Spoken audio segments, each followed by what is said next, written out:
హైదరాబాద్ కల్తీ కల్లు ఘటనలో ముగ్గురు ప్రాణాలు కోల్పోయారు. మృతులను సాయి చరణ్ కాలనీకి చెందిన వారిగా గుర్తించారు. ఇక నిమ్స్ లో మరో 12 మందికి చికిత్స కొనసాగుతోంది.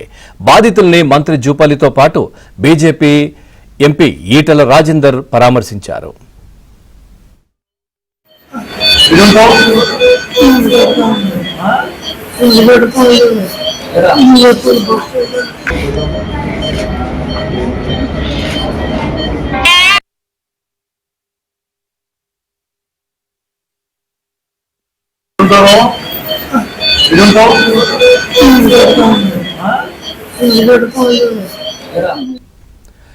రైట్, ఇదే విషయానికి సంబంధించి మరింత సమాచారం మా కరెస్పాండెంట్ మణికంఠ అందిస్తారు. Manikanta, over to you.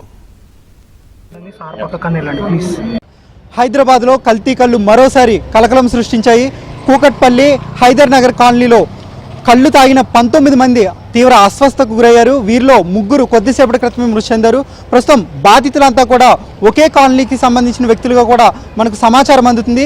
ఏదైతే ఈ దుర్ఘటనకు కారణమైందో ప్రస్తుతం అదే ప్రదేశం వద్ద అయితే ఉన్నాం. మనం చూసుకోవచ్చు విజువల్స్లో కూడా సుమారుగా 40 నుంచి 50 మంది వరకు ఇదే దుకాణంకు వచ్చి శనివారం అలాగే ఆదివారం కూడా వాళ్ళంతా కూడా కళ్ళును సేవించారు. అనంతరం వాళ్ళు ఎప్పట్లానే ఇంటికి వెళ్ళారు. అయితే ఈ క్రమంలోనే వాళ్ళందరికీ కూడా తీవ్ర విరోచనాలు, వాంతులతో పాటు స్పృహ తప్పి పడిపోవడంతో పాటు వాళ్ళంతా కూడా చాలా నీరసంగా తయారయ్యారు.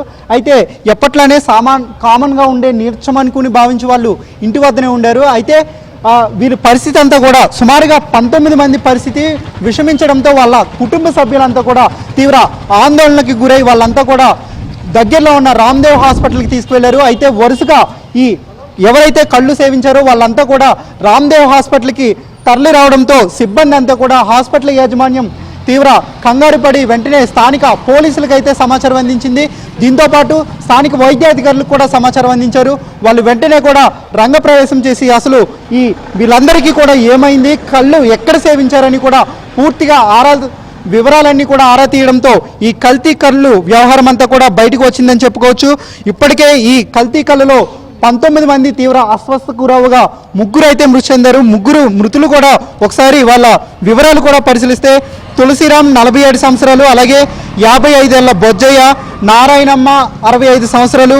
ఈ ముగ్గురు కూడా సాయి చరణ్ కాలనీకి చెందిన వాళ్ళుగా ఇప్పటికే గుర్తించారు. అయితే ఈ కళ్ళు దుకాణానికి సంబంధించి ఎవరైతే నిర్వహిస్తున్నారో వారిపై ఇప్పటికే కేబిహెచ్పిలో పోలీస్ స్టేషన్లో ఒక కంప్లైంట్ కూడా నమోదైంది. ఇప్పటికే prohibition and excise department 5గురిని arrest చేసి 3 కల్తీ డిపోలను అయితే కల్తీ డిపోలను ఇప్పటికే సీజ్ చేసిన పరిస్థితి కూడా కనబడుతుంది. ఈ 5గురు నిందితులను కూడా ప్రస్తుతం న్యాయమూర్తి ముందు కూడా హాజరుపరిచే అవకాశాలు ఉన్నాయి. వారందరినీ రిమాండ్కి తీసుకుని విచారించే అవకాశం ఉంది. దీనిపై కూడా అటు ప్రభుత్వం కూడా సీరియస్గా వ్యవహరిస్తున్నట్లుగా కూడా తెలుస్తుంది. ఈ కల్తీ కళ్ళు వ్యవహారంపై ఇప్పటికే అటు జూపల్లి కృష్ణారావుతో పాటు అలాగే ఆరోగ్య శాఖ మంత్రి కూడా స్పందించారు. ఎవరైతే క్షతగాత్రులు ఉన్నారో వాళ్ళందరికీ కూడా మెరుగైన చికిత్స అందించాలంటూ కూడా ఇప్పటికే ఆదేశాలు జారీ చేశారు. కల్తీ కళ్ళు వ్యవహారంపై పూర్తిగా కూడా ఇటు స్థానిక ప్రజలు కూడా తీవ్ర ఆగ్రహం వ్యక్తం చేస్తున్నారు. గతంలో కూడా ఇదే దుకాణంలో కళ్ళు తాగి 4 మృతి చెందినట్లుగా కూడా సమాచారం అందుతుంది.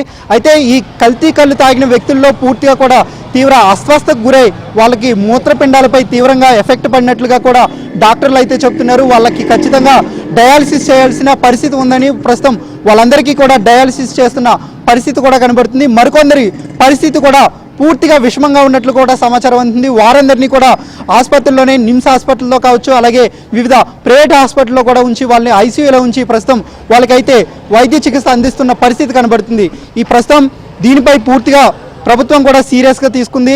ఈ కల్తీ కళ్ళు ఎక్కడ తయారు చేశారు, ఎవరి ఆధ్వర్యంలో తయారు చేశారు, అటు ఎక్సైజ్ డిపార్ట్మెంట్ నుంచి ఎలాంటి అనుమతులు ఉన్నాయి, అలాగే వైద్య శాఖ ఆరోగ్య అధికారులు ఇప్పటికే మరణించిన వారి నుంచి పోస్ట్ మార్టం నిర్వహించారు. వాళ్ళ బాడీలో కూడా ఎలాంటి పదార్థాలు ఉన్నాయి కూడా ఇప్పటికే పోస్ట్ మార్టం రిపోర్ట్లో పొందుపరిచినట్లుగా సమాచారం అందుతుంది. బాధితుల నుంచి స్టేట్మెంట్ని రికార్డ్ చేయబడుతున్నారు. అలాగే మృతుల బంధువుల నుంచి స్టేట్మెంట్ని రికార్డ్ చేసి పూర్తిగా కూడా ప్రభుత్వానికి అయితే నివేదిక అందజేసిన అనంతరం ఈ కల్తీ కళ్ళు దుకాణాలపై ఖచ్చితంగా యాక్షన్ తీసుకునే చర్యలు ఉండబోతున్నట్లుగా మనకు సమాచారం అందుతుంది. వీడియో జర్నలిస్ట్ పవన్తో మణికంఠ, ఏబిఎన్ ఆంధ్రజ్యోతి, హైదరాబాద్.